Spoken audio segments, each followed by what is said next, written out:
బాగానే పెడుతున్నా, అసలు ఈ రోజు పూజ చేయడం అనేటటువంటి దాని వల్ల వచ్చే ప్రయోజనం ఏమైనా ఉంటుందా? అసలు దాని వెనక ఏదైనా శాస్త్రీయమైన కారణం ఉంటుందా? విదురుడు ఎందుకు చెప్పాడు అసలు దైవానికి నమస్కారం చేయమని? నేను మీకు ఒక్క మాట చెప్తా, బాగా గుర్తుపెట్టుకోండి. ఎవరు పూజ చేస్తున్నాడో వాడు లోకము చేత పూజింపబడతాడు.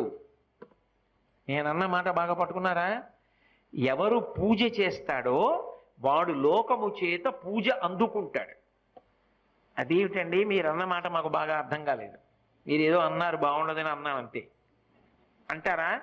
మీకు వివరణ చేసే ప్రయత్నం చేస్తా. పూజ అంటే ఏమిటి? పొద్దున్నే దేవుడి దగ్గరికి వెళ్ళో దీపం పెడుతున్నా, ఎందుకు? ఎవరు భగవంతుడు? చంద్ర సూర్యౌ చ నేత్రే కర్ణావాసా శిరోద్యౌ ముఖమవిదహనో యస్య వాస్తేయమద్భిః అంతస్తం యస్య విశ్వం సురనర ఖగో భోగి గంధర్వ దైత్యైః చిత్రం